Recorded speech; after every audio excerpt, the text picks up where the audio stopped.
partir de agora, na Unesp FM, Observatório do Esporte. O programa que dá bola a todas as modalidades esportivas.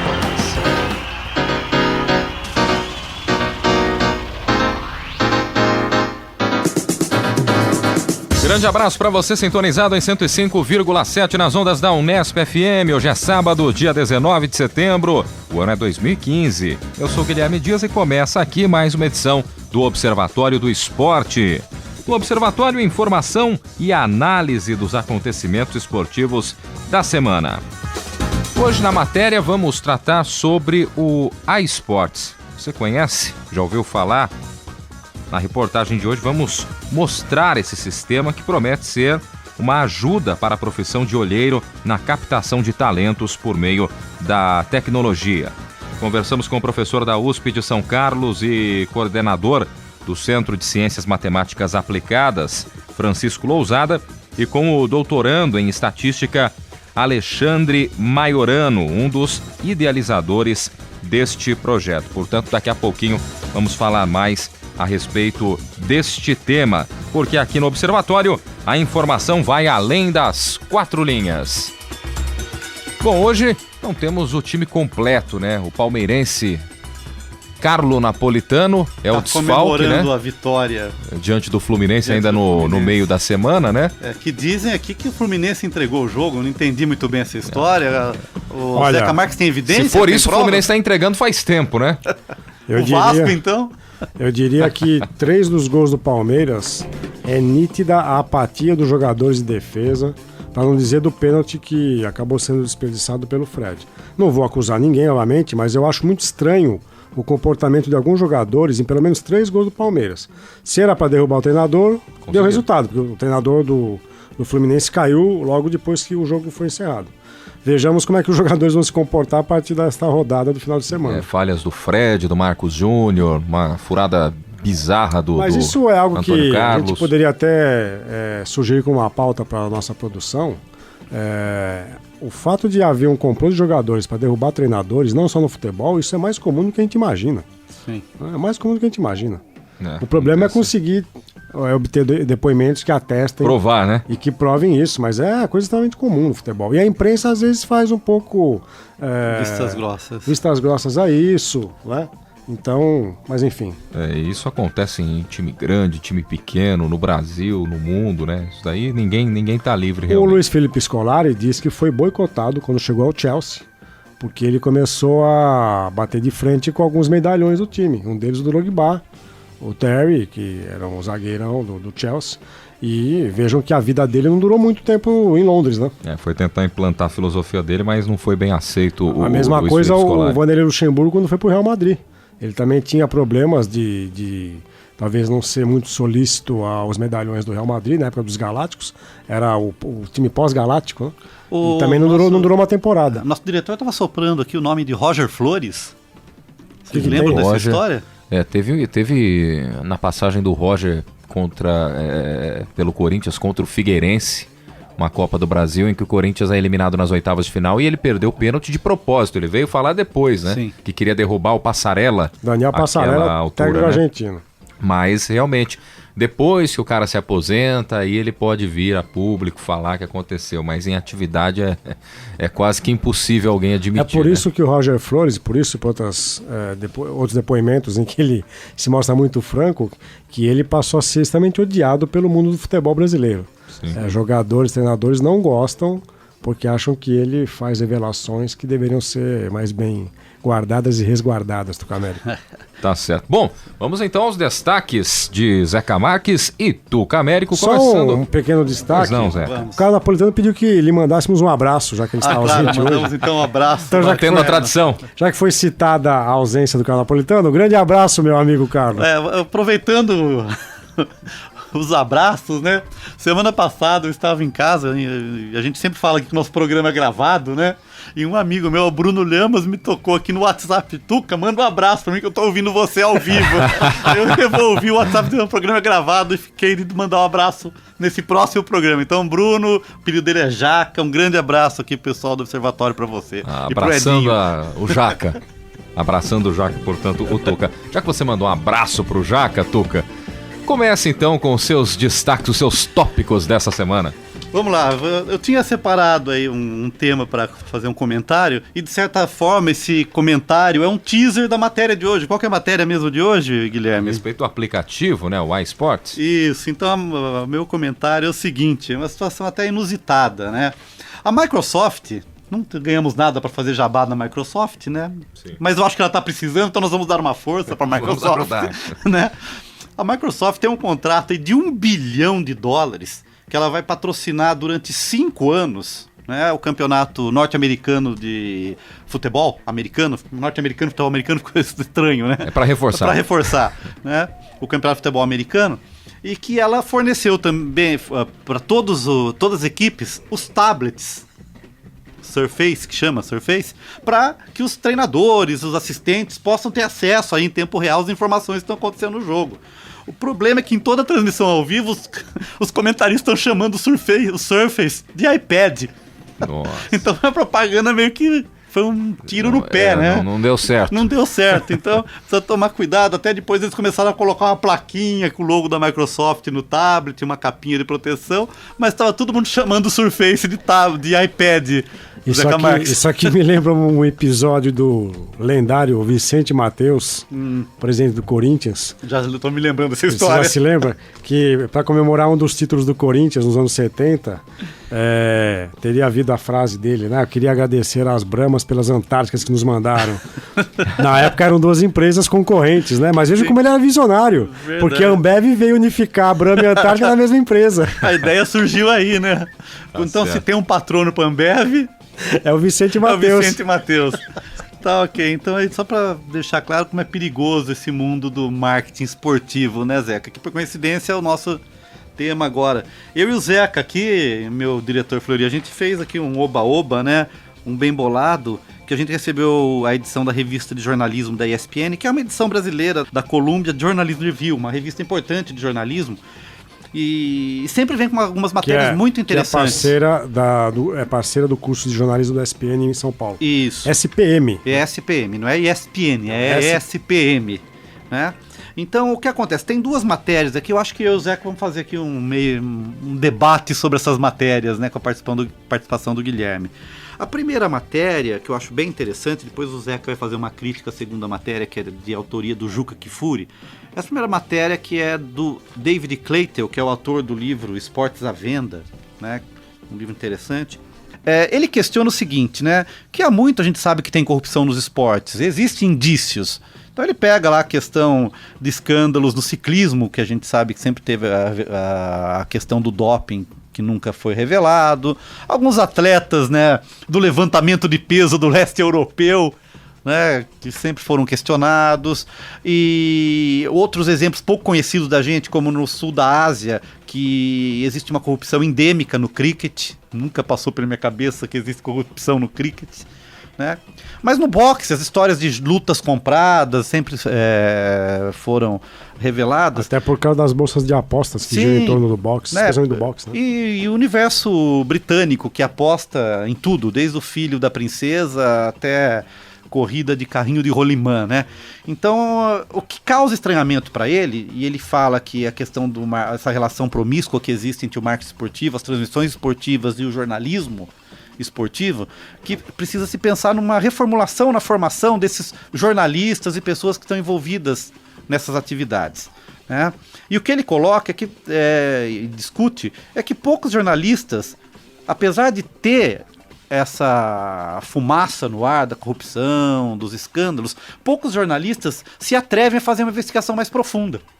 Mas isso é fruto dessa relação promíscua que existe entre as transmissões esportivas e o mundo do jornalismo esportivo, onde o jornalista acaba recebendo algumas benesses, tem acesso a algumas informações privilegiadas, e isso acaba se tornando mais um jornalismo de celebridades do que de discussão do esporte em si mesmo. E principalmente a própria transmissão esportiva pela televisão, que envolve bilhões, trilhões de dólares, se for analisar em termos mundiais, né? Em que a própria emissora, que tem os direitos de transmissão, que é interessada direta nos recursos e que veicula publicidade, também não pode, por vezes, fazer investigações que vão contra seus interesses como empresa. né? Tem um detalhe aqui, Tucamérico, do David Klettel, Isso. quando ele diz o seguinte, que a internet é uma faca de 2 gumes. E a gente pode voltar ao Vicente Mateus, né, que também é uma frase que se atribui a ele, que é uma faca de 2 legumes. Faca de 2 legumes. Por que ele diz isso? Porque graças à velocidade hoje de distribuição e difusão da informação, o fã de esporte consegue ter acesso de maneira muito rápida, imediata, a inúmeros acontecimentos e fatos esportivos no mundo todo, né? Aí ele diz o seguinte, que há hoje mais de 800 mil sites de esportes semi-oficiais e milhões de blogs esportivos no mundo todo. Ah, você falou o nome da matéria, Tucamérico? Não falei, verdade. O marketing esportivo e seus defeitos colaterais. Belo título, né? E aí o que ele vai dizer? Que essa propagação, vou citar, entre aspas, abre aspas, essa propagação da informação e da opinião na arena esportiva, sobretudo de conteúdo gerado por usuários, não importa se nos Estados Unidos, no Brasil, na China ou nas Ilhas Caimã, abafa boa parte do material esmeradamente produzido por jornalistas profissionais.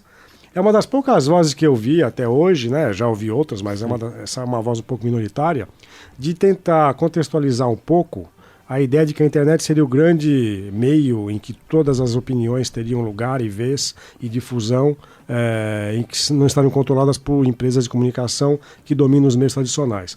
Eu acho importantíssimo isso daqui, porque esse opinativismo deliberado de blogs acaba, de certa forma, como ele diz aqui, abafando boa parte de um trabalho minucioso feito por alguns jornalistas que vão trazer uma contextualização e uma problematização do fato esportivo que normalmente a gente não tem nesses blogs que são meramente opinativos, uma parte deles, né? Sim. E aí acho que ele avança aqui num modelo que eu acho muito interessante. Ele diz, quando pensa como um fã do esporte, o jornalista esportivo está fadado ao fracasso. E vejam que interessante, né? Hoje a nossa cadeia ESPN, não a escola, o canal ESPN, trata o seu telespectador como fã do esporte. Sim. Então, quando o jornalista se pensa como fã do esporte, está fadado ao fracasso, pois essa postura não distingue daquilo que já existe na televisão, né, e no conteúdo que o próprio público já produz. Fã do esporte, qualquer um de nós, de maneira amadora, podemos produzir conteúdos e publicar em sites e nas redes sociais, etc. Então, qual que seria o diferencial? Segundo o David Klettel, o jornalista deveria fazer com o esporte aquilo que acontece em outras editorias, e ele cita economia, política, crime, etc, etc.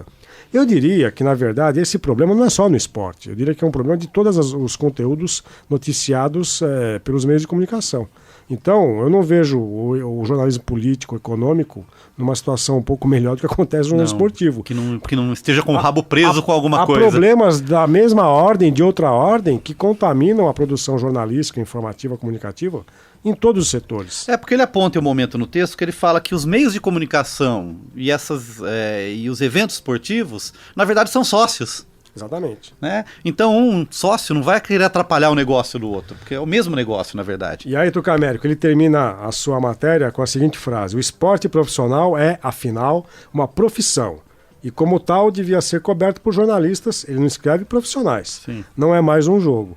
A questão é que o futebol envolve tanta paixão que muitas vezes os profissionais que se dedicam à cobertura do futebol não conseguem separar a paixão do trabalho profissional mais racional, um pouco mais distante dessa aproximação muito passional, e nós temos uma cobertura extremamente opinativa passional na imprensa brasileira. Sim. Né? Então, vejam que isso... Mas eu também diria que no jornalismo político as coisas não são muito distintas, não. Não, você acaba criando torcidas políticas também, torcidas né? políticas, comprometimentos, quando não dizer daqueles jornalistas que são financiados indiretamente por sindicatos, ONGs, via partidos, etc. Outro ponto que ele levanta na matéria que eu acho interessante, Zeca, que ele fala também a questão dos estádios, né? E vou até citar textualmente. Houve um tempo em que se achava que o esporte televisionado iria levar o espectador ao estádio, mas foi o contrário. Pode-se dizer que a maioria dos estádios hoje foi projetada para levar o espectador a seu aparelho de televisão. Então, quando a gente nota a constituição dos estádios hoje, eles são pensados também para essa transmissão esportiva, né? Os próprios telões que tem lá presos, né? A dinâmica de onde vai se posicionar a câmera e tal. Então, quer dizer, é todo um modelo de negócio, uma coisa linkada na outra, em que se cria, na verdade, uma grande teia, onde essas pessoas estão presas. E, na verdade, onde é o papel do jornalista? Né? Em algum momento na matéria que eu não me recordo, que ele aponta dificuldade também, porque embora tenham grandes fortunas envolvidas na compra dos direitos, nas transmissões e nos patrocínios, a própria empresa às vezes justifica que é muito caro fazer uma matéria mais profunda, disponibilizar um repórter para ficar uma semana, 15 dias dedicado a uma matéria investigativa e profunda. Então acho que isso acaba prejudicando também a própria formação do profissional em comunicação, aqui no caso específico o jornalista. Então acho que os nossos alunos aqui dos cursos de comunicação deveriam ficar atentos a isso, né? E não essa cobertura mais do fã, da paixão ou apenas enciclopédica que seja. Não, isso é um exemplo, né? O Ricardo Teixeira acabou se licenciando da presidência da CBF a partir de uma matéria que foi publicada onde, Tuca Américo? Em algum jornal diário esportivo, Caderno de Esportes? Nada disso. Na revista Piauí, que a princípio não teria uma cobertura expressiva ou contumaz sobre o esporte. Sim. Então, esse jornalismo que o David Cletton, de certa forma, defende aqui na sua matéria, o marketing esportivo e seus defeitos colaterais, é um pouco que a revista Piauí acabou cometendo quando faz aquela entrevista bombástica e que acaba, de certa forma, precipitando a saída do Ricardo Teixeira da presidência da CBF. E o título é emblemático, né, Zé? Para a gente fechar aqui a discussão. O que a gente tem, na verdade, não é esporte, mas são eventos criados pelo marketing esportivo. Né? Então, acho que citei alguns programas atrás aqui que, por exemplo, domingo pela manhã na Rede Globo a gente tem um esporte espetacular. E, na verdade, tem algumas matérias e tal, mas sempre tem um evento de marketing esportivo promovido para aquele programa. Né? Com patrocinadores, com pessoas envolvidas. Seja futsal, futebol de areia, desafio de vôlei de areia, esportes radicais, o triatlon. Né? Então são eventos sob demanda, sob encomenda, para tentar fechar essa grade, mas com o objetivo principal de não divulgar o esporte, nada mais que fazer dinheiro, ou seja, uma atividade plena de marketing esportivo. Você está sintonizado em 105,7 nas ondas da Unesp FM, curtindo o Observatório do Esporte. Mais um tópico, né, Tuca? Na verdade a gente está fazendo bate-bola e o Zeca hoje aqui em função das matérias publicadas na revista ESPM, né? Jornalismo ESPM, da Escola Superior de Propaganda e Marketing. Edição de julho, agosto e setembro de 2015. 2015. Então, Zeca, a segunda matéria é uma matéria do Juca Kfouri, né? Que chama Galvão pede justiça, mas pede justiça num sentido meio irônico, eu senti, né? E não sei se você se lembra, algum tempo atrás, eu comentei aqui, Zeca, que me causava espanto a cobrança do Galvão Bueno no programa Bem Amigos, que é exibido no Sport TV às segundas pela noite, a partir das 9 da noite, fazendo outro jabá aqui, né? Os programas tá virando um programa de marketing esportivo também daqui a pouco. A diferença é que a gente não recebe nada, né, Guilherme? Não, mas a gente tem que citar, né? Porque citar, faz claro. parte do dia a dia. E como não temos compromisso com ninguém, também não temos nenhum pudor em falar os nomes das marcas e tal, ou das emissoras. E o que acontece, não sei se você lembra, ele cobrando o posicionamento da Federação Brasileira, da Confederação Brasileira de Futebol, que não era possível que os nossos representantes não participassem das reuniões da FIFA, ou seja, né, mudando completamente. Se fosse torcedor, a gente chamaria de vira-casaca, né? E esse texto do Juca, que eu creio que o Zeca já me confidenciou que vai fazer uma crítica, né? Ele vai nesse sentido também, né? De questionar essa mudança de posicionamento do Galvão. Ele não chega a apontar o dedo pro nariz do Galvão, mas dizendo que em certos momentos o Galvão, né, sempre pode se comportar como político que diz que não sabia de nada. Mas eu creio que pelo trânsito que o Galvão tem, pela posição que ele está na Rede Globo, talvez seja um dos nomes mais influentes do esporte no Brasil. Tudo que ele fala repercute. E ele fala mudar assim de uma hora para outra, um dia tá cobrando, entrevistando, se aproximando das pessoas, no outro dia fazendo uma crítica muito feroz. Então isso causa muito estranhamento. Então eu queria ouvir um pouco da opinião do Zeca em relação nessa matéria do Juca Kfouri. Não, primeiro eu quero dizer que eu concordo plenamente com o ponto de vista que o Juca Kfouri vai querer defender aqui. Que na maior parte dos casos da imprensa esportiva brasileira existe uma promiscuidade entre jornalistas, dirigentes, negociantes desses direitos de transmissão, empresas de marketing esportivo, de comercialização de direitos de transmissão, e que obviamente o Galvão não fugiria à regra. Ele seria alguém, se não parceiro, alguém conivente, nem que fosse pela omissão, com os desmandos que há na gestão do esporte no Brasil. Então ele vai citar aqui que durante o Galvão ele faz uma espécie de editorial na transmissão da final da Liga dos Campeões, né, em junho passado, no jogo Barcelona e Juventus, e foi na abertura desse jogo, final da Liga dos Campeões, no sábado à tarde, que ele teria feito uma espécie de desabafo, dizendo que era necessário investigar os casos de corrupção na FIFA, no futebol brasileiro, etc. O Juca fica, até de maneira um pouco irônica, ele fica incomodado pelo fato de que, durante os anos anteriores, nunca a Rede Globo e o Galvão Bueno vieram a público para citar esses casos de corrupção. Nem quando houve o caso que eu acabei de citar, a saída do Ricardo Teixeira do comando da CBF. E aí ele vai dizer que é muito difícil que o Galvão Bueno não soubesse desses desmandos, dessas falcatruas, e que agora seria um pouco, de certa forma, descabida essa reação dele diante de o barco estar afundando à vista de todos. Ele, por exemplo, cita aqui que o J. Ávila, o dono da Trafic, réu confesso, que seria uma espécie de delator premiado junto à justiça norte-americana, é alguém que partilhou de vários momentos com Galvão Bueno, né? Momentos de conversas, de jantares, encontros, etc. Agora, a única menção que eu faria ao Juca Kfouri é que no ano passado, esse comportamento de uma certa promiscuidade que ele ataca aqui, ele acabou reproduzindo, de certa forma, em pelo menos dois episódios durante a Copa do Mundo 2014. Durante a Copa, especificamente, quando ele é convocado, chamado, ou convidado pelo Luiz Felipe Scolari para uma reunião particular dentro da concentração da seleção brasileira, na Granja Comari. Ele e mais meia dúzia de jornalistas são chamados para uma conversa particular. E eu fico me perguntando, será que ele deveria ter recusado? Será que ele deveria ter aceito? Eu, talvez, como jornalista que cobrisse uma seleção brasileira em Copa, se fosse convidado pelo treinador da seleção para privar de uma conversa particular, eu iria, não me negaria. O problema não está exatamente em ele ter aceitado ou não. O problema está no comportamento que ele teve depois dessa reunião. Ele passou a ser uma espécie de assessor de imprensa não declarado do treinador. E até o 7-1, até o jogo do 7-1, o Juca Kfouri e Paulo Vinícius Coelho, que era um dos outros jornalistas que aceitaram o convite para essa conversa privada, eram os dois grandes defensores das opções táticas e técnicas do treinador. Contra a corrente da maior parte dos jornalistas esportivos que cobriu aquela Copa, especialmente no canal onde eles trabalharam, que era a ESPN Brasil. Então me espanta um pouco que o Juca Kfouri tenha se traído, talvez de maneira inconsciente durante a Copa, e ter feito às vezes de um assessor não declarado do Filipão. E tinha feito um pouco isso meses antes, quando ele é também convidado para o encontro no Palácio do Planalto com a presidente Dilma Rousseff e o então ministro do Esporte, Aldo Rebelo, para um encontro também privado que reuniu algum grupo de jornalistas. Houve duas reuniões, na verdade, o Juca esteve presente a essas duas.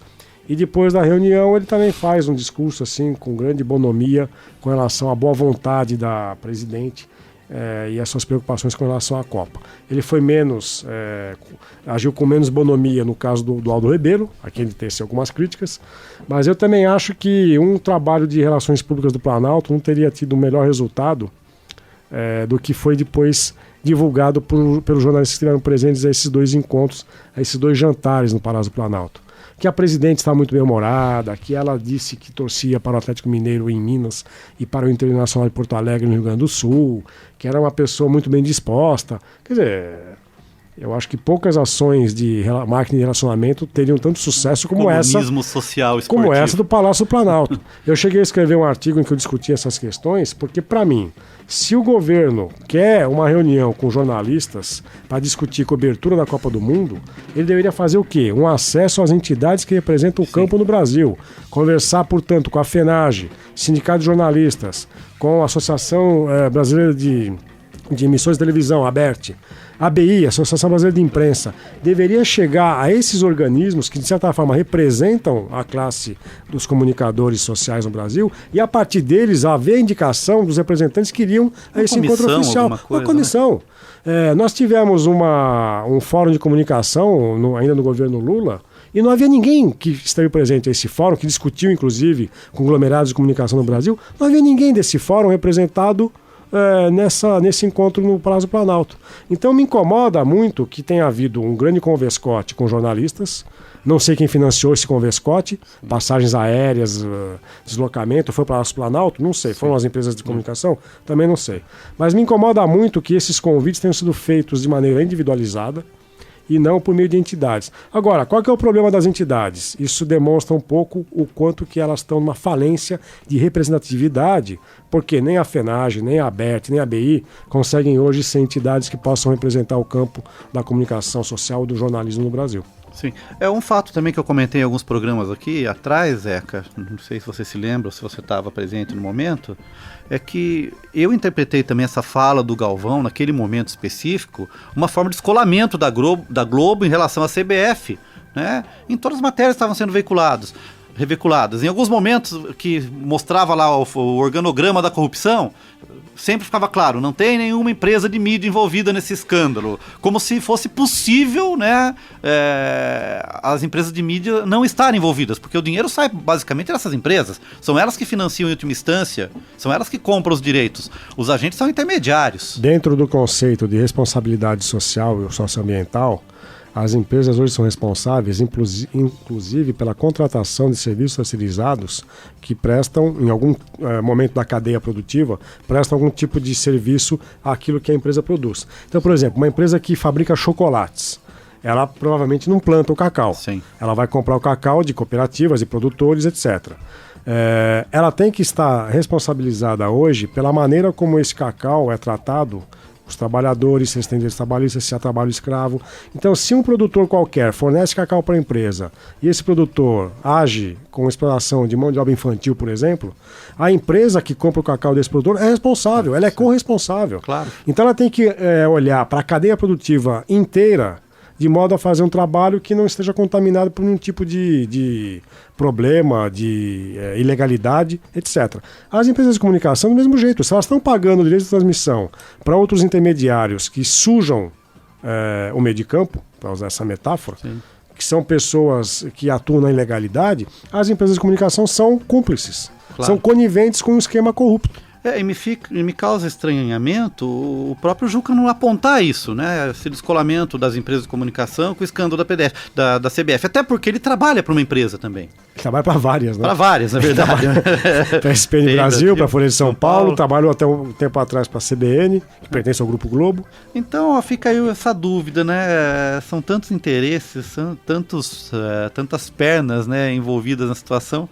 Mas sei lá. Eu achei que você ia dizer que são tantas emoções. Tantas emoções. Eu gostaria também, Zeca, já que a gente tá falando do Galvão Bueno, não sei se você quer complementar mais uma coisa em relação à matéria do Juca aí. Não, está de bom tamanho. Tá de bom tamanho. Voltando também, eu sempre acompanho Bem Amigos, e o Galvão Bueno, eu queria tentar compreender toda essa relação que tem entre a baixa, a pouca importância que a seleção vem ocupando agora pro torcedor. Acho que ninguém está muito empolgado neste jogo da seleção, os jovens também não. E como essa relação entre a CBF, o Dunga e a Rede Globo tem que estar harmonizada para poder garantir que a imagem da seleção não fique pior ainda, né? Então, onde eu quero chegar, na verdade? No programa Bem Amigos, a gente sabe de bons tempos já da amizade do Galvão Bueno com o Kaká, que joga lá nos Estados Unidos. Como chama o time dele lá? Não lembro agora. Tá no Orlando? Isso, no Orlando. Eu não sabia dessa amizade do Galvão com o Kaká. Sim, eles jogam golfe juntos, né? Eu não tô lendo a revista Caras, não. Então você precisa ler a Caras, porque o jornalismo esportivo passa pela revista Caras. Tá? Então o que acontece? Ele é amigo do Kaká, sempre entra ao vivo, o Kaká aparece jogando golfe. O Kaká, e ele fez uma campanha monstruosa pro Kaká voltar a ser convocado. E conseguiu, né? E conseguiu. Então, se isso é verdade, eu fico imaginando o tamanho da influência que esse cidadão tem, né, em formar a opinião. Você acredita que isso é possível? Vocês acreditam? Só lembrando que ele conseguiu para os amistosos, mas na lista para as eliminatórias não conseguiu, né? Mas ele tá, mas claro, estabeleceu-se ali a possibilidade. Ou seja, ele falou, a Globo falou na voz do Galvão, e a CBF, pelo Dunga, atendeu. Sim. Né, que foi um amistoso. Para os amistosos contra Costa Rica e Estados no banco, Unidos, né? Acho que nem chegou a jogar. Ele entrou contra a Costa Rica, né? Eu não me lembro se ele entrou contra os Estados Unidos. Mas não é um jogador para ser convocado, não é o momento de reformulação. Tanto os jogadores que poderiam estar ali, nada contra a carreira do Kaká, um grande jogador. Basta ver onde ele está jogando.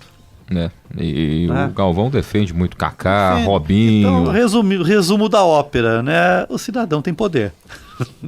Só já que a gente tocou no assunto seleção brasileira e convocação, o Dunga chamou para essa semana os jogadores que vão representar o país nas partidas contra Chile e Venezuela. E alguma novidade, alguma surpresa? O Renato Augusto, né, em relação aos que não vinham sendo convocados, né? O Renato Augusto vai ter a oportunidade dele, pelo menos vai fazer parte do grupo. Só Ele passar aqui convocou rapidinho. O Neymar?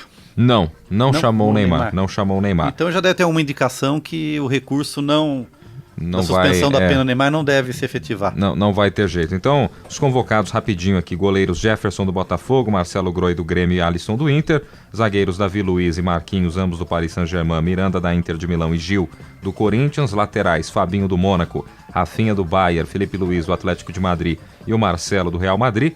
Volantes, Luiz Gustavo do Wolfsburg, Fernandinho do Manchester City e Elias do Corinthians. Para o meio-campo, Renato Augusto do Corinthians, Douglas Costa do Bayern de Munique, Lucas Lima do Santos, Felipe Coutinho do Liverpool, William e Oscar, ambos do Chelsea. E para o ataque, o Lucas do Paris Saint-Germain, Hulk do Zenit e o Roberto Firmino do Liverpool. Vamos aos tópicos então do nosso querido Zeca Marques. Pois não, Zeca? Temos pouco tempo. Bom, primeiro, na última segunda-feira, dia 14 de setembro, houve o jogo Guarani Portuguesa no Brinco de Ouro da Princesa, em Campinas, pela Série C.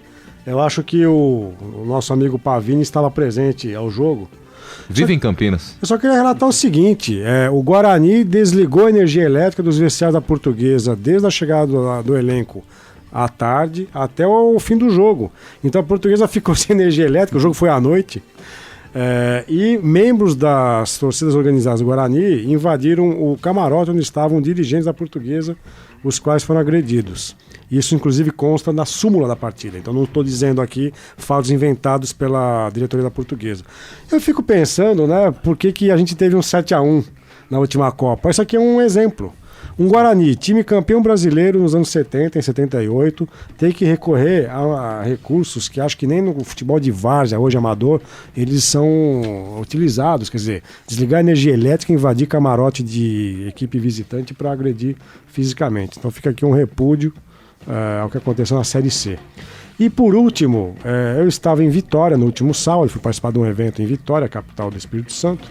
E fiquei no hotel à noite, não tinha muito o que fazer, liguei a televisão. Estava vendo Zorra, que é o programa humorístico da Globo do sábado à noite, que ficou no lugar do Zorra Total.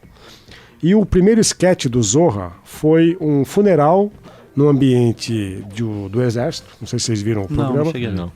E havia toda uma insinuação de que o militar que estava sendo sepultado era homossexual, né? Obviamente, aquela coisa de que normalmente quem está no serviço militar faz parte das noções de virilidade, né? Algo típico do universo masculino, mas a brincadeira era, obviamente, aludir à pretensa homossexualidade do indivíduo. Só que o que me incomodou muito é que quando eles vão fazer o sepultamento, aparece uma bandeira do Brasil sobre o caixão e depois coloca uma bandeira do São Paulo.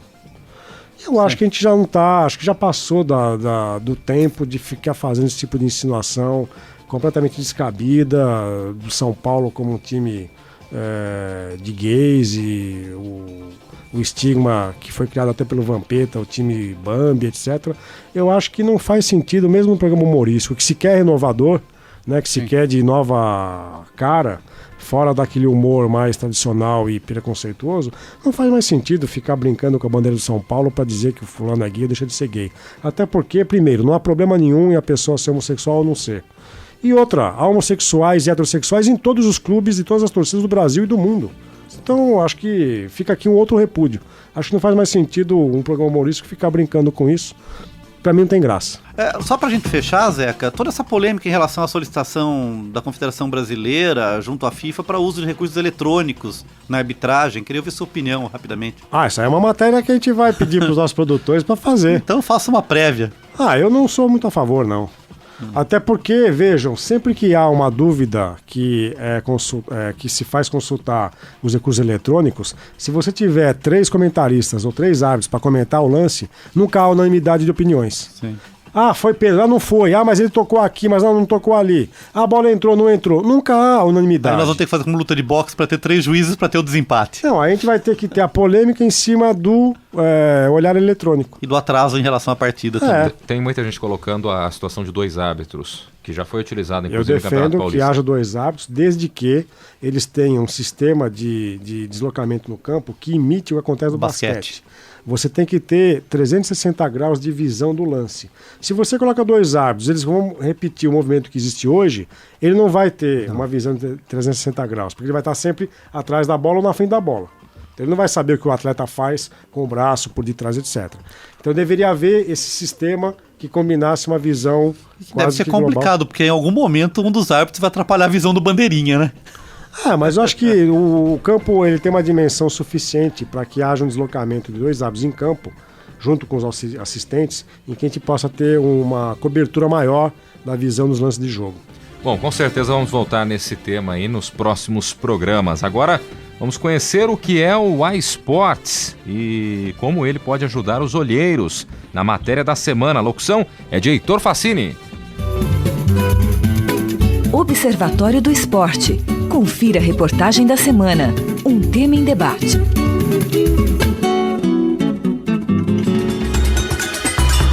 O trabalho do olheiro no universo dos esportes é feito através da análise da atuação de um atleta durante um período de tempo. A partir daí, o profissional avalia se ele tem a possibilidade de virar um grande talento ou não. O trabalho passa por um processo subjetivo da percepção do olheiro, avaliando conforme a bagagem do profissional do esporte. Mas isso traz alguns problemas. É caro se deslocar para ver esses atletas, o que faz com que fique difícil captar talentos em regiões mais afastadas do eixo sul-sudeste. É muito imprecisa a análise através de vídeos enviados, pois normalmente eles só vêm com os melhores lances dos esportistas. E até mesmo a avaliação presencial não consegue dar uma noção completa, pois só considera um curto período de tempo. Para isso, o Centro de Ciências Matemáticas Aplicadas à Indústria, da USP de São Carlos, o CIMAI, desenvolveu o iSports. Ele é um programa que coleta e compara diversos dados através de uma base estatística para indicar possíveis talentos. A equipe do programa Observatório do Esporte entrevistou o professor Francisco Lousada, que é coordenador do CIMAI e um dos desenvolvedores do projeto. Ele explica como que surgiu a ideia para o aplicativo, ajudando a complementar o trabalho do olheiro. Eu resolvi montar um grupo de alunos para começar a trabalhar no desenvolvimento de um sistema que levasse em consideração a possibilidade de nós termos medidas objetivas, resultados objetivos, que são dados de esportistas, e que nós pudéssemos fazer um processo de comparação desses dados desses esportistas de uma forma sequencial. Por exemplo, eu conseguiria dados objetivos numa determinada turma, num grupo de alunos, e aí se o profissional tivesse a oportunidade de liberar o conjunto de dados dele para outro técnico, ou mesmo se ele tivesse diferentes, eu refaria de novo as contas e tentaria descobrir quais são os talentos esportivos que vão estar dentro daquela minha base de dados. O programa ainda só foi projetado para o futebol. Lousada fala sobre o porquê dessa escolha. Nós já tínhamos aqui o CMEI, do Centro de Matemática e Estatística Aplicada, do qual atualmente eu sou diretor desse centro. Nós temos um grupo de pesquisadores que trabalham com modelagem estatística direcionada para esporte. Nós já vínhamos fazendo previsão para a Copa do Mundo, já vínhamos fazendo previsão para o Brasileirão, para outros estaduais também, para a Liga Inglesa. E o que acontece? Aí foi uma forma de nós diversificarmos os estudos. Outro ponto é que o projeto foi teorizado antes da Copa do Mundo de 2014, que aconteceu no Brasil. O tema ficou recorrente na mídia e isso estimulou a melhora na busca de novos talentos no esporte. Mas como funciona esse cálculo específico? São vários treinos computados dentro da base estatística. O professor Francisco Lousada também explica como essa base funciona. O que acontece é o seguinte: existe a necessidade do processo de coleta de informação, então você vai necessitar colocar alguns testes para serem feitos dos alunos, e a partir daí o sistema começa a funcionar, E esses testes, de alguma forma, têm que ter algum tipo de equivalência, Por hora, nós temos uma estrutura fixa de teste. Como é um protótipo, nós consideramos uma situação bem simples, onde nós temos 6 diferentes tipos de testes, 3 testes que são testes físicos e 3 testes que são testes de aptidão para o esporte, no caso o futebol. E a partir daí, nós temos uma metodologia estatística para visualizar quem são os melhores alunos num determinado tipo de teste, mas também desenvolver uma metodologia nova onde nós levamos em consideração todos os testes ao mesmo tempo. A partir do momento que você inclui um determinado aluno dentro do sistema, ele tem a capacidade de recalcular tudo de novo para descobrir quem são os talentos esportivos. A partir disso, você pode descobrir os atletas mais completos, aqueles que são os melhores em certas áreas que os outros, por exemplo. Ainda consegue aperfeiçoar as áreas mais deficitadas dos esportistas avaliados. Outro ponto importante do projeto é que ele não é uma plataforma engessada. Você pode moldar os testes conforme a necessidade de quem a utiliza, conforme mostra o professor Francisco Lousada. Quem nos oferece esses testes físicos são educadores físicos, profissionais do esporte, técnicos que estão ligados a essa parte de educação física e que podem nos fornecer os testes, né? Os fisioterapeutas.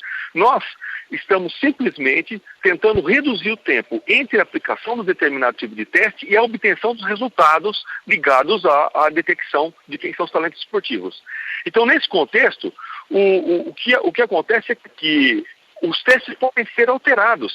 Você pode, de alguma forma, quer dizer, um determinado grupo de pessoas, por exemplo, digamos um time que tem várias escolinhas, ele pode dizer o seguinte: olha, eu gostaria de implementar esses testes aqui. E implementamos esses testes. Fazemos também testes estatísticos para visualizar se esses testes que nós estamos aplicando têm a capacidade de discriminar de forma adequada os talentos esportivos, se eles, de alguma forma, têm a capacidade de identificar quem são os melhores talentos. Por isso, além do futebol, a ideia é se expandir para outros esportes. Entrevistamos também Alexandre Maiorano, que desenvolveu o iSports como sua tese de mestrado e atualmente é doutorando em estatística pela USP. Ele explica como seria essa adaptação para outras modalidades. Essa metodologia ela pode ser generalizada para outros esportes. O que é necessário? Verificar em que em cada esporte deve ser avaliado. Por exemplo, basquete. Quais são os fundamentos principais do basquete? Como eu devo avaliar um atleta? Aí eu seleciono essas características, escolho os testes adequados para medir isso e substituo. Aí eu vou ter um sistema para futebol, um para basquete, para vôlei, um para tênis, etc. O programa tem a ideia de ser o mais prático possível para que todos possam acessar e conseguir utilizá-lo.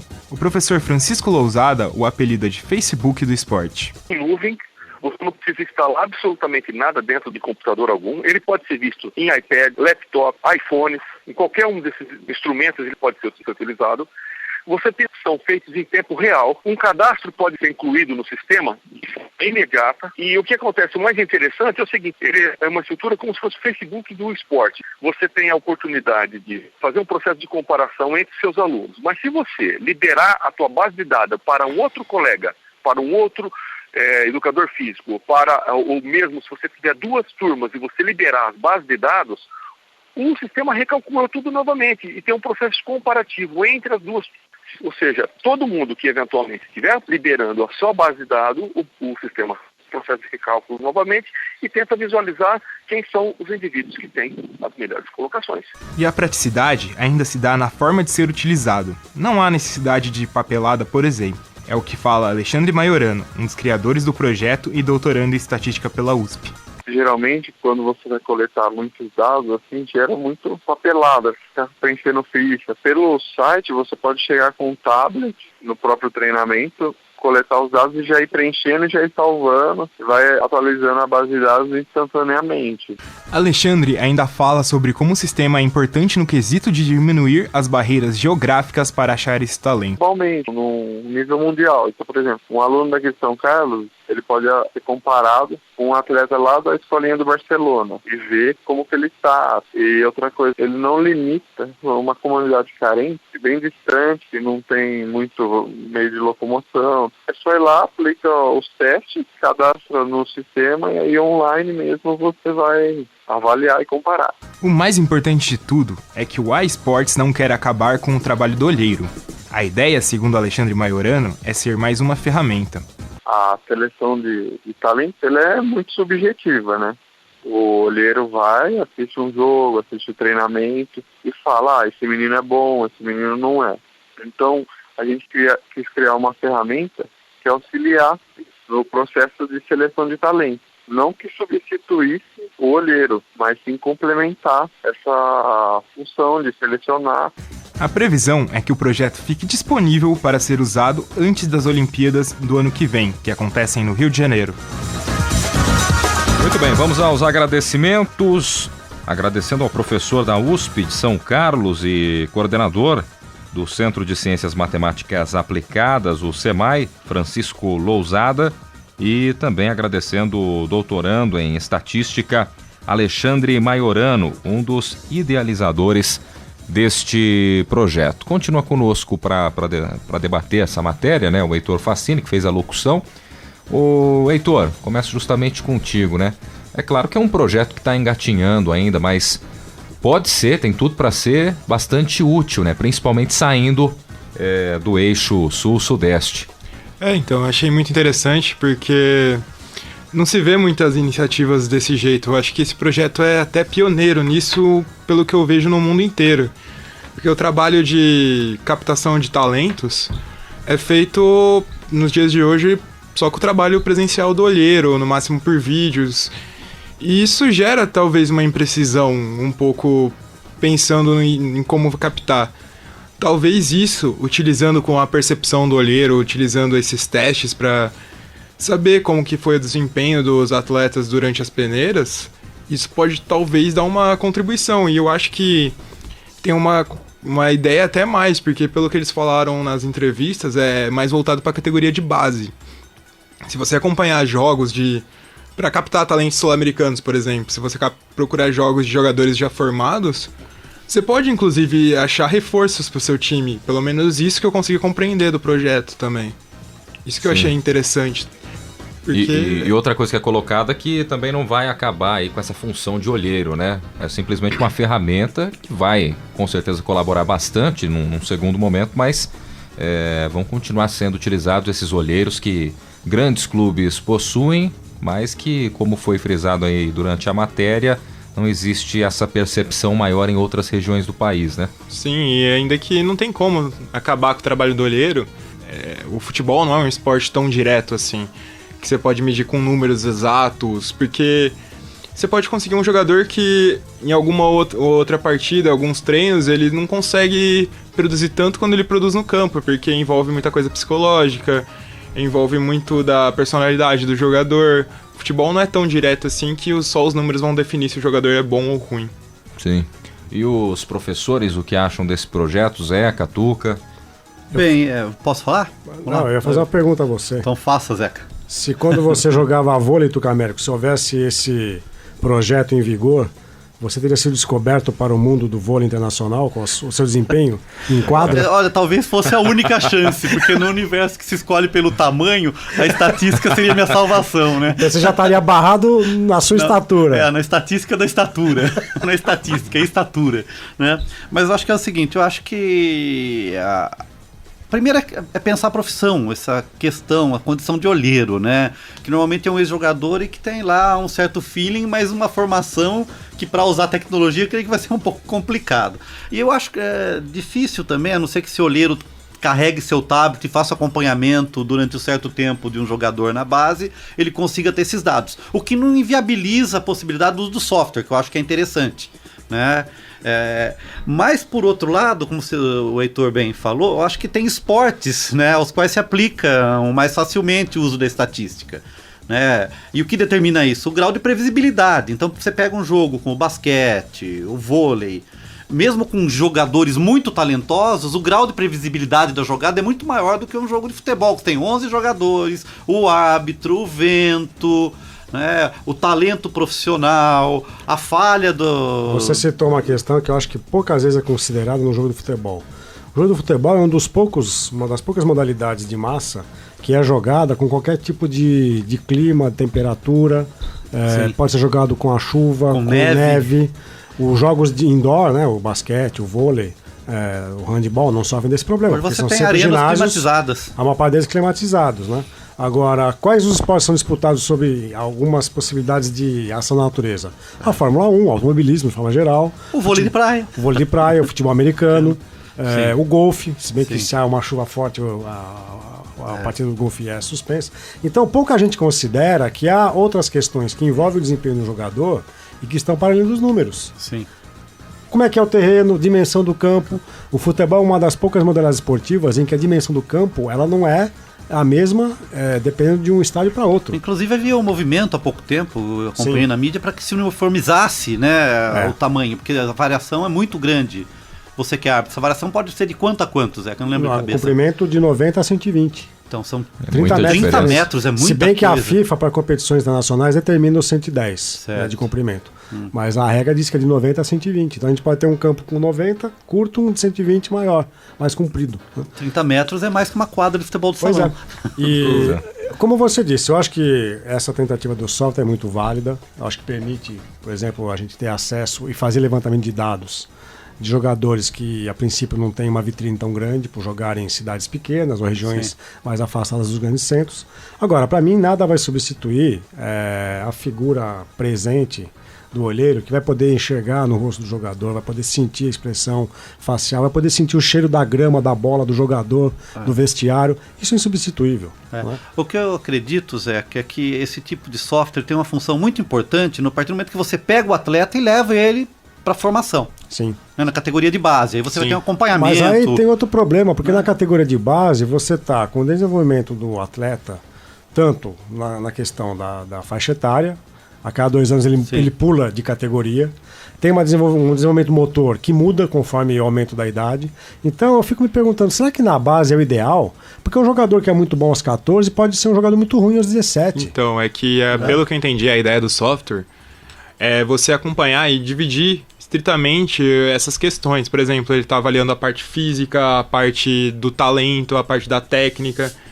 Isso eu acho que é interessante pelo ponto de, por exemplo, esse jogador, ele com 15, 16 anos, ele é mais avançado fisicamente que os outros, mas ele não é tão bom na técnica.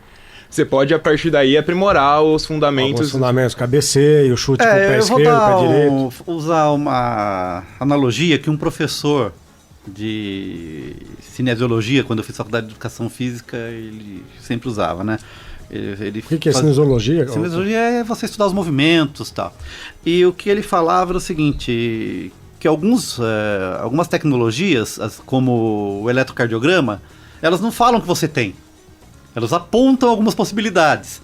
Então a metáfora é usar assim, ó, eu tô passando numa rua em frente ao estádio. Se eu escuto o barulho lá dentro, eu sei que tá tendo uma partida. Mas eu não sei quem tá jogando, quanto tá o placar, né, quanto tempo de jogo tem. Então que sinaliza algumas coisas, mas não pode dar um diagnóstico preciso. Sim. Né? Agora eu acredito que o melhor uso da estatística, né, pode ser feito como é feito no vôlei hoje, algumas coisas do futebol. É para o jogo mesmo. É você fazer um levantamento de características do time adversário, por onde ataca mais, dependendo de tal formação, como é que joga, que é uma coisa comum no vôlei, no próprio futebol americano. Várias modalidades. Muitas modalidades. Se você está passando, na porta do estádio, você não sabe quem está jogando, quem fez o gol, é isso? Isso. Mas se você passar na janela de uma casa no domingo à tarde e via a televisão ligada, você já sabe quem está jogando. Aí é mais fácil.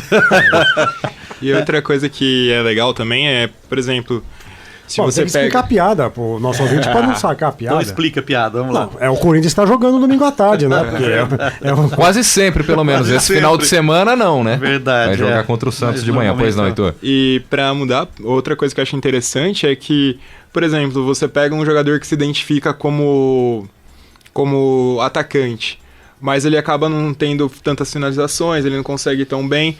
Aí com essas estatísticas talvez você pense, putz, ele consegue ir bem na roubada de bola, consegue ir bem no desarme, aí você pode puxar ele pra zagueiro e começar a desenvolver lá, ele pode ter mais aptidão pra ser zagueiro. Coincidentemente, Heitor, nós gravamos na quinta tarde e na quarta noite eu assisti um filme que eu deveria ter assistido há muito tempo, que estava devendo, que é o Moneyball, o homem que mudou o jogo, que vai contar a história do Billy Bean, que era o manager do time Oakland Athletics, e que, como era um time pequeno que não tinha muito suporte financeiro para montar essa equipe, ele se apoiou no economista especialista em estatísticas para pegar aqueles que seriam refugos de outros times, ou que seriam mal utilizados, né, ou que tinham estatísticas boas em determinadas jogadas ou posições, para tentar montar um time com pouco dinheiro, né? Isso foi uma história real que aconteceu, e na verdade esse time demorou um pouco para engatar, mas conseguiu até quase quebrar um recorde de ter 19 partidas sem perder, né, na World Series americana, no campeonato deles lá. Né? Mas foi um time montado na base das estatísticas, mas ali na base do refúgio, né? É mais ou menos como quem tá voltando da Europa que poderia ajudar meu time hoje de futebol. É como mais ou menos o que o Juan Carlos Osório tá tentando montar o time dele sem ter muito recurso para contratar agora. Sim. Pegar e colocar o Pato numa posição diferente, colocar o Carlinhos como ponta direita, que tá rendendo mais do que rendia como lateral. Pegar o Breno, que sempre foi zagueiro, colocar como primeiro volante. Mas é uma coisa que foge um pouco da cultura brasileira, né? Que, infelizmente. A cultura brasileira é a prancheta do Joel Santana. A prancheta do Papai Joel. Papai Joel. Eu queria só citar uma outra forma de atuação do olheiro que eu pude presenciar quando eu era árbitro de futebol. Vocês sabem que quando há um jogo de futebol, há o trio da arbitragem, que agora é um quarteto, já foi sexteto quando havia aqueles árbitros atrás das duas balizas que não faziam nada, eram elementos decorativos. Mas enfim, também existe um delegado da Federação Paulista de Futebol ou da CBF que acompanha os jogos. É quem cuida da parte administrativa, ou então ele vai fazer a avaliação do desempenho dos árbitros, vai dar nota para os árbitros. E havia um observador da Federação Paulista que ele tinha se inscrito como observador com uma função muito clara. Era acompanhar os jogos das categorias de base do Campeonato Paulista de, na época, juniores, juvenis, o que hoje seria o sub-19, sub-17.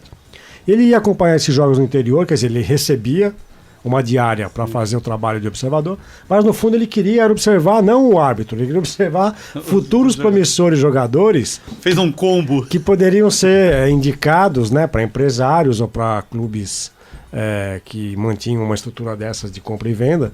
Então eu percebi isso porque ele chegou a conversar comigo, né? Olha, aquele jogador joga bem, né? O que você acha, né? E eu, como árbitro, eu posso dizer que em muitos jogos sim, que eu atuei, era possível perceber futuros, o potencial de jogadores que futuramente poderiam se tornar grandes craques. E a gente percebe, só que a maior parte deles com quem eu pude ter a oportunidade de atuar não vingaram muito.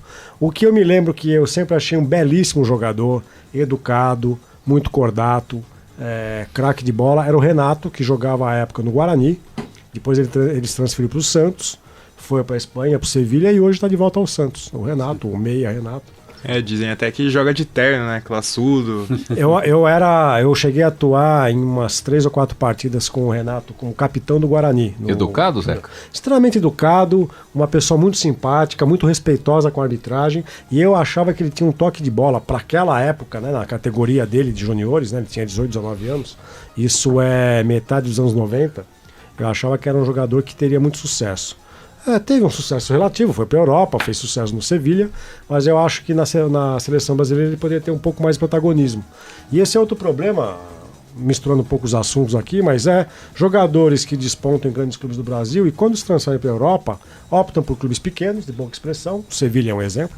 Apesar do Sevilha ter conquistado aí, por exemplo, Copas UEFA, conquistou... Venceu a Liga Europa, né? A atual Liga Europa, sim, né? Sim. Conquistou 2 vezes nos últimos 4 anos. Já é um clube intermediário, né? Mas é um clube que dificilmente vai conseguir ser campeão espanhol, quer dizer, vai ficar sempre ali no segundo degrau. Então é o problema do Renato. Eu acho que o Renato teria merecido uma chance maior na própria seleção brasileira principal, né? Então tá aí um exemplo. Eu, por exemplo, se fosse olheiro na época que eu atuava como árbitro, eu diria, contrata esse rapaz que esse rapaz promete. E eu cheguei a apitar jogos do jogador que era do Rio Branco, foi pro São Paulo, que depois motivou um rebuliço no Campeonato Brasileiro. Sandro Hiroshi. Sandro Hiroshi, ele mal falava português, e esse reclamava bastante. E já mostrava que tinha algum potencial, algum diferencial ou não? Era um bom jogador. Era um bom jogador. Tinha qualidade. O Sandro Hiroshi, esse caso aconteceu no final da década de 90, né? Quando ele defendia a equipe do São Paulo. Mas aí fica a expectativa, portanto, aí pro desenvolvimento dessa ferramenta, né? Vamos saber aí, já pro próximo ano, a expectativa é que esse projeto ele possa ser utilizado ainda antes dos Jogos Olímpicos no Rio de Janeiro, no ano que vem. E você, ouvinte do programa que acessa as redes sociais, curta a nossa página no Facebook. O endereço é o www.facebook.com/Observatório do Esporte. Acesse também o blog do nosso programa. O endereço é o www.observatoriodoesporteunesp.blogspot.com.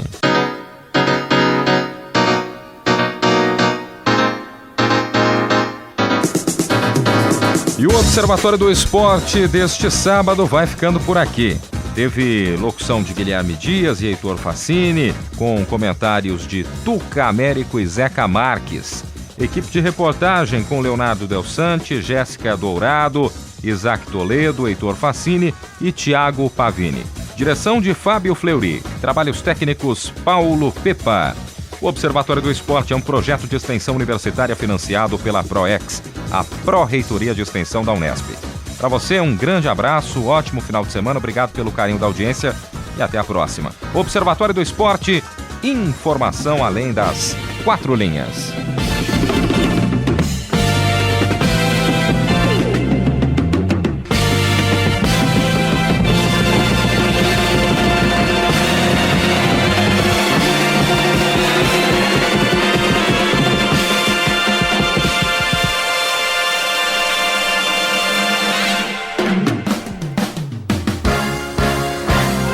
A Unesp FM apresentou Observatório do Esporte, o programa que dá bola a todas as modalidades esportivas.